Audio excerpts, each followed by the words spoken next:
Hello, my friends. Today we are going to talk about the phases of mitosis and how they are different from meiosis. Now, I would like to make a disclaimer. Is any of this on your test? No. Will you have to know this for IA? No.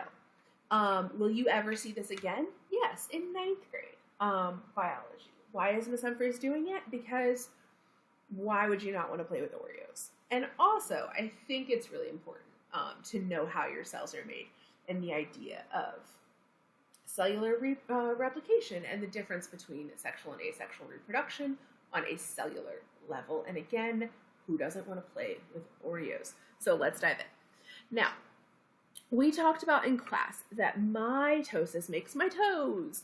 So I'm going to start with one cell that's living its best life. It's healthy. It's a hair cell, a nail cell, a skin cell. And I'm just going to go on about my life. Well, oh no, Miss Humphreys jammed her finger in a door. My nail cell is now dead and it needs to regrow because we do mitosis for growth and repair. Now, it's asexual, so I want to make the exact same thing I started with. So my end result should look exactly like the cell I'm starting with right here. Cells spend about 80% of their life in interphase. Now, when you think interrupt or intermission. It means between. So inter is between phases. It's living its best life, straight chilling.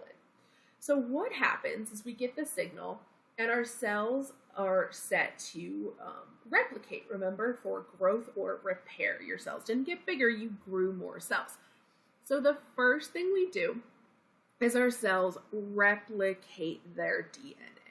They make a copy of the DNA that's already in there. You'll notice we went from 1 sprinkle to 2 sprinkles. They have to duplicate their DNA because wouldn't it be so rude if our skin goes to make a cell and I'm just going to keep half of that for myself. You can have half of it. No, well, that's not very helpful. They need to be identical, so they need to have the exact same amount. So we have to double it first. So we replicate our DNA in interphase. Now, our phase, and we're going to move this way. So our phases are starting. So this is the bottom. This is interphase. Our next phase during interphase is to make a copy of our DNA because we have to keep a copy as the parent cell, and we have to give a copy to our daughter cell because they're going to be identical. So we are now going to start on PMAT, PMAT. P.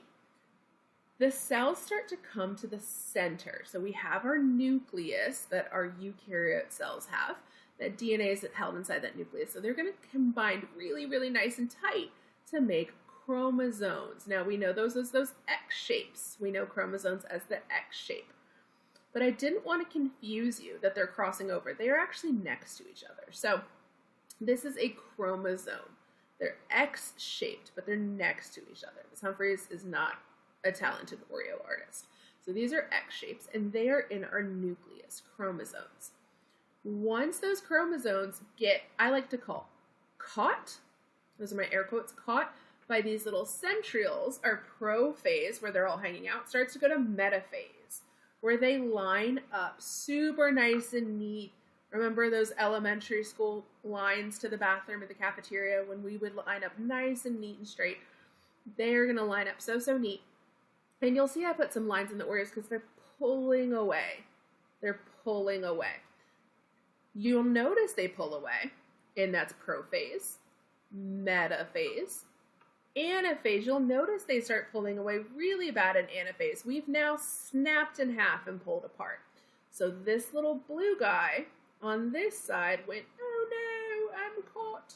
Again, this is why Miss Humphreys' Oreos look like this, because this is her artistic ability. Oh no, I'm caught. I'm going to pull this way. This way. Boom. I'm now over here. This one blue guy snapped and his is over here. So we have combining, prophase, lining up, metaphase, pulling apart, anaphase, and then we have PMAT, telophase. Telophase. Now you'll notice the frosting is pulled away here, because this is where the cytoplasm, remember the jello of the cell, the cytoplasm starts to create a space And our cell membrane, which we know goes around every cell, has started to break apart. So this cell is super, super vulnerable because its cell membrane is gone. So we need to finish this. Yes, I ate the frosting. We need to finish this process fast with, oh no.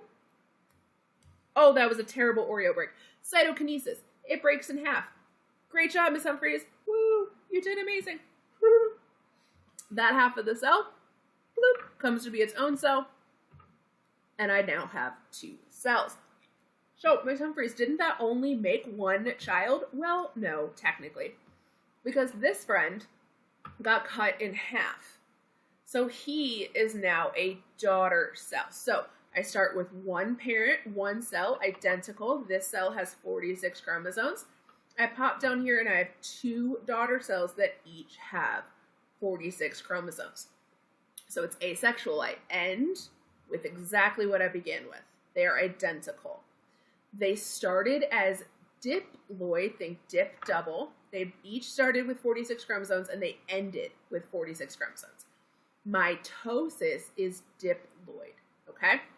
Now, you're like, Miss Humphries, that's awesome. You made a body cell. Well, how did we make child cells? Great question. You're going to do the whole thing over again. You're going to do the whole thing over again. But this time, we're starting, once we cut it in half, we're going to cut it in half again. So pretend like this, we're going to take these off. We're going to cut it in half again, okay? Then we're going to take these off. We're going to cut it in half again. And all you're going to be left with is half of what you started with. Half, a haploid. So you have 23 pairs of chromosomes in here. Well, Miss Humphries, why can't my cell have 46 chromosomes? That's rude. Because then their offspring, this is an egg cell with 23 chromosomes, a haploid. If I mix that with a sperm cell with its own 46 chromosomes, my offspring would have 96 chromosomes. What? Talk about a mutation. So, you're in meiosis, you end with a haploid, half the chromosomes, because it only has 23. It's going to mix with a sperm cell for a combination of 46, aka you. Now, you're going to want to do this at home, so go back and pause the video at each step of the Oreo and feel free to make your own model. This took about 1, 2, 3, 4, 5, 6, 7 Oreos, so if you got that little pack of 6, it should be fine. And obviously, enjoy eating the spoils of